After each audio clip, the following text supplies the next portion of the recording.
बिस्मिल्लाहिर्रहमानिर्रहीम। अस्सलाम वालेकुम। कैसे हैं सब दोस्त? उम्मीद करता हूँ ठीक ठाक होंगे, खैरियत से होंगे।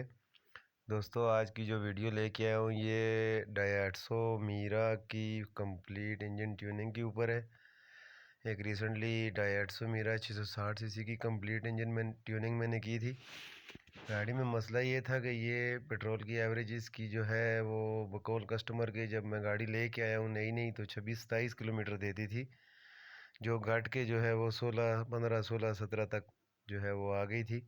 तो उसके लिए जो है मैंने इसकी, जैसा कि आपको वीडियो में नज़र आ रहा होगा, सबसे पहले थ्रॉटल खोली है। थ्रॉटल खोलने के बाद इसका कटलाइटर खोला है, इसके स्पार्क प्लग की क्लीन की है, ईजीआर वाल की लाइन की सफाई की है, और इसके ऑक्सीजन सेंसर ये देखें, बिल्कुल ये ऑक्सीजन सेंसर इसका चौक हुआ हुआ है। इसके सारे सुराख बंद है।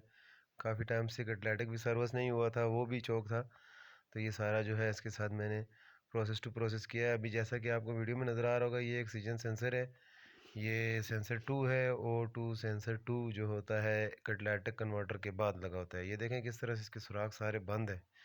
इसको अच्छी तरह से इस तरह से सफाई करके उसके बाद एक सुई बारीक वाली लेके इसके सारे सुराखों को क्लियर करके स्प्रे मार के जो है वो मैंने क्लियर कर दिया है। बिल्कुल ज़बरदस्त हो गया था ये। उसके अलावा कटलेटिक के अंदर जो है तेज़ाब डाल के उसको आधा घंटा मैंने छोड़ दिया है, जो जैसा कि आपको पहले वीडियो में नज़र भी आया होगा। ये इसकी थ्रॉटल बॉडी है।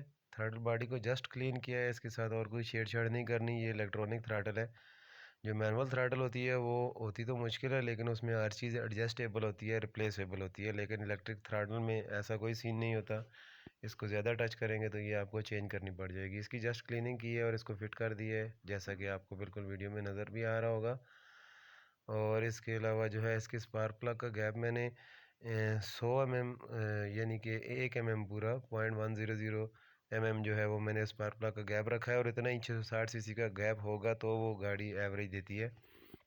उसके अलावा जो है इसका कटलेटिक वाश की एक पूरी मैंने वीडियो बनाई है। ये देखें, तेज़ाब डाल के इसको आधा घंटा छोड़ के मैंने तेज़ाब जब निकाला है इसमें से, बहुत ज़्यादा गंदा और काला था। फिर उसके बाद इसमें पानी डाल के जो है इसकी बहुत ज़्यादा सफाई ये देखें की है।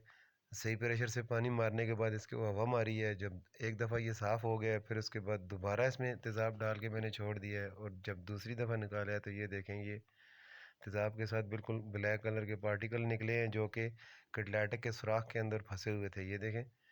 और ये कटलेटिक बिल्कुल वाश हो गया। मेन प्रॉब्लम इसकी कटलेटिक की भी थी, उसके जाम होने की वजह से गाड़ी की पिकअप का भी इशू था। अभी देखें तो कटलेटिक बिल्कुल सर्विस हो गया है। ये देखें, इसकी जालियाँ बिल्कुल अंदर से खुल गई हैं, आपको रोशनी नज़र आ रही होगी।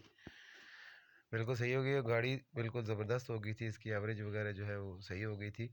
अब मैं इसका कटलेटिक फिट करने लगा हूँ। ये देखें, ये इस तरह से मैंने इसके अंदर फिट कर दिया है। ये जो सुराख नज़र आ रहा है, इस जगह पे जो है ऑक्सीजन सेंसर लगेगा, और ये गाड़ी जो है वो इसकी कंप्लीट ट्यूनिंग के अंदर ये सारा काम जो है वो मैंने किया है। जैसा कि आपको वीडियो पसंद आए तो लाइक ज़रूर कीजिएगा और कमेंट में बताइएगा ज़रूर।